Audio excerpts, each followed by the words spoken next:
What's going on, guys? Hope everyone is doing well during this holiday season and whatnot. I kind of want to start a new series talking about different brand genres, if you will, and kind of talk about brands that are successful in those kind of genres or niches and why they're successful and how you might be able to apply some of these things or even take inspiration and build your brand into one of these genres. So for today, I want to talk about brands that just sell blanks or almost solely blanks.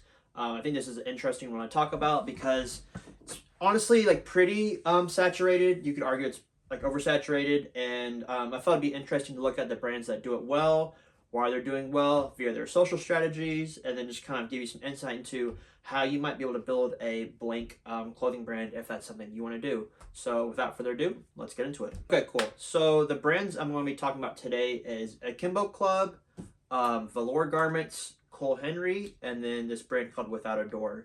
So the first one I'll talk about is this brand, Akimbo Club. As you can see here, they're selling these blank hoodies for $160, crew necks at $140, sweats at $160. I mean, in my opinion, that's a very, very high price point just for blanks. Single stitch tees for $60, and then they have some collabs in here, whatnot. But overall, yeah, they're selling these blanks for a pretty high price point and doing pretty well with them. Clearly, several SKUs are selling out, so they must be doing something right. So let's first look at their Instagram. Akimbo Club has a 218,000 followers on Instagram, so massive audience, high engagement on everything. Their social strategy is pretty simple in terms of just posting their blanks, a lot of flats, nothing crazy here. But yeah, their engagement does well. So how did they get here? So if you keep scrolling further down, you will know that Akimbo Club really started off as essentially another like vintage reseller. So consistent product drops, always selling, vintage. We got Oakley, different embroideries. I'm sure Carhartt, vintage Dior, Screen Stars, blank, single stitch, all that good stuff. Russell Athletic, again, Realtree, all the good stuff that you normally see at any other vintage reseller. And they kind of grew their own vibe with this, the concrete background, which is pretty popular with most brands nowadays. So yeah, started slowly, moving product that way. I don't believe they have a TikTok or really any other major social place, and I don't know the whole background on them. But pretty much they grew this audience just by being a vintage reseller, and so naturally, it's very popular, gained a pretty big following, and so because of that, they were able to build brand affinity and later go on to selling these blanks, which I think these are their blanks. Yes. So essentially selling these like vintage style blanks with the massive pockets, oversized fits, the nice hoods, all that good stuff. And so it kind of goes hand in hand. Like it's essentially almost like their own version of like a vintage Russell athletic hoodie, sweats, whatever they're selling. So it makes a lot of sense that the audience is already going to be someone that's interested in blanks of this type of quality and structure, if you will. And because they already built this audience up, they were able to essentially just go right into manufacturing these. Obviously, they had to do it well. The product's got to be good for long-term sustainability. But yeah, they did a good job and were immediately able to transform those customers who were originally paying for their vintage into buying their blanks and at a high price point. So I don't know, again, too much about them, but I believe they were selling their other vintage products for pretty, high prices as well. I don't even know if they do much vintage stuff now, or if it's almost all solely built or focused on like the brand and the blanks. But yeah, I think those people are already paying pretty good price points, like maybe $60 to $80 for the vintage tees or higher, that sort of thing. Hoodies were always like 100 plus, so they were already comfortable with spending that kind of money. And then they've also done a handful of small collabs. The most notable one is with this artist Tyrell Winston. He's gained popularity the past couple years for his different art exhibitions, and he's got this like hand-drawn logo for the NY logo, and so he did this with Akimbo Club on their blanks, and this one went crazy. I like it. It's simple, it's fun. Again, we've seen the NY and LA Dodgers and Yankees logos a million times, but it is like a new iteration. I think it's fun. I like this one especially on the knit sweater. I think that's creative.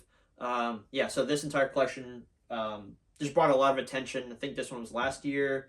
And then even most recently, they did an Eric Emanuel collab, which also makes sense. And it's actually Eric Emanuel and Tyrell Winston. So ton of hype. I'm sure that sold out. I think a lot of it did. Yeah, there's the hoodies they sold out at 180. So yeah, between building that brand affinity through vintage selling, and then some collabs here and there, and doing these also like interesting. We have their camo blanks, this python. I'm sure we'll see other stuff like leopard and zebra and all kinds of other prints. But you get the point. So yeah, that's how they're able to build their brand. I'm sure they're moving a crazy volume. Clearly, a lot of SKUs are selling out, and they're doing pretty well for themselves. Next brand I want to talk about is Cole Henry.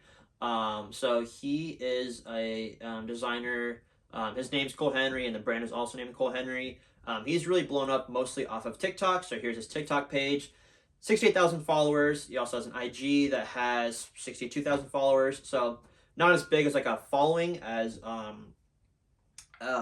Akimbo Club, but he's got a lot of diehard fans, people that are buying 4, 5, 6, 7, 8 of his hoodies and sweats and whatever it is. Like a lot of people are really into what he's doing. So let's see here. We have some other stuff outside of hoodies, tees, sweats. We have these bomber jackets, which have done very well. On 165, he's sold out of 3 different colorways. We have flannels. So we have some other interesting products, but more or less it's kind of like another blank brand, if you will. And so for him, he's really blown up with his TikTok strategy. And I think this is just a good page to, if you're looking to grow your TikTok, whether that's a personal brand or a the clothing brand page. This is a good way to go about it. He's got a lot of good content.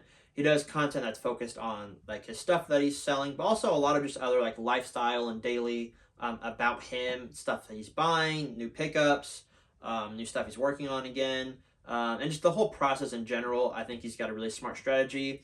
He's getting people to buy into him, and he's also constantly updating the community and engaging with them regarding new products that are releasing. And so, yeah, he's able to build up his following solely off of this, and is absolutely crushing it right now. And then he's also using a lot of his similar style content and just putting it over here on his IG. So again, it's a lot of daily lifestyle type stuff about him, as well as he does a lot of photo shoots like with his friends. Again, high engagement on everything. And yeah, he's absolutely crushing it. I know he did a post recently where he did like a couple $100,000 on just one release. So he's clearly doing very well. Just another example of how to build a blank clothing brand, build that kind of affinity through TikTok, make people buy into you. His stuff is also priced a lot more, I think more like reasonable than the Akimbo Club stuff. So again, it's a little more accessible, and overall, yeah, just another good example of how to do it well. The next example I want to talk about is a little different. It's this brand called Velour Garments. And so I think their biggest selling point is quality and just the dyes they use. So yeah, they just do a ton of different hoodies. Again, high GSM. We have 1,000 GSM hoodies at $151 that are selling out. They're based out of Spain. And they also used to have, I don't know exactly how the brand worked. It was like Velour and then Velour Garments, and Velour is kind of done right now. So Velour itself used to do some more interesting designs. They don't have a lot of them here. I think they archived a lot of their posts. But yeah, that is like moss hoodie. They did this little fleece jacket. They did some other cool stuff a while ago. But now I think the brand is just solely focused on this Velour Garments. And so I think they gained a lot of they're following through the Velour brand, and then kind of branched off into the garments, knowing that people just really liked their quality. Again, they're based out of Spain, and I think all the manufacturing's done there, which is kind of a unique selling point for them. And again, like their dyeing is like pretty unique in that sense. They go for some nice different colors, and I think their quality is just super high. I don't own anything from them, so I can't really attest to that.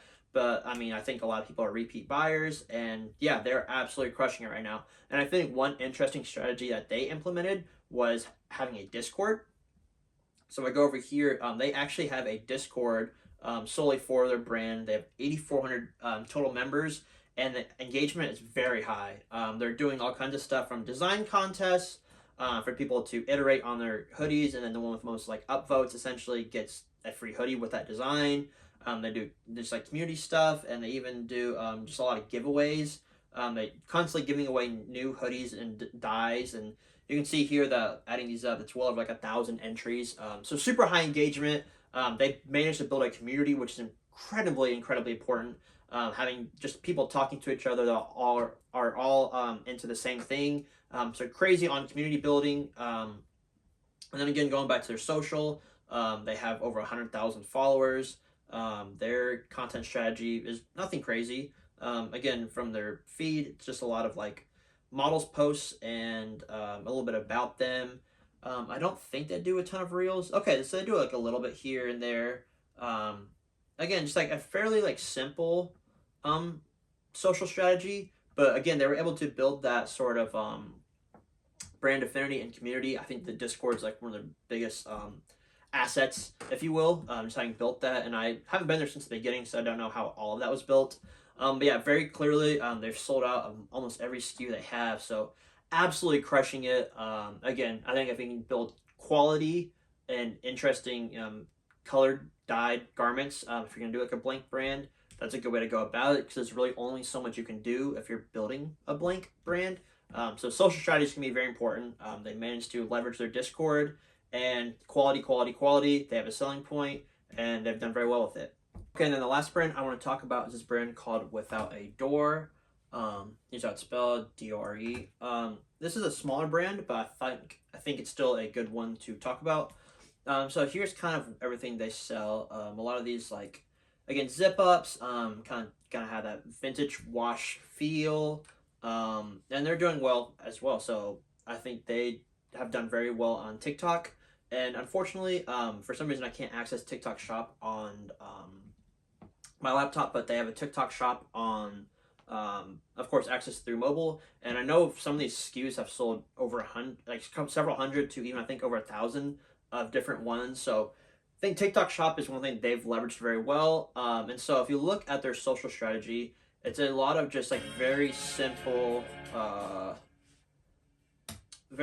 product shots. And he has this one that he just like rinse and repeats, where someone will like respond to say something, like he'll respond to different comments, and it's like these 10 to 13 second like ads essentially. I know he leverages a lot of TikTok Shop and like TikTok Shop coupons, so I know it's been like a big sell for him, and I think he's just been able to manage or to gain a lot of attention for these for his pieces via TikTok Shop and TikTok. And yeah, again, just all of these are responding to comments, and they're all almost all going viral.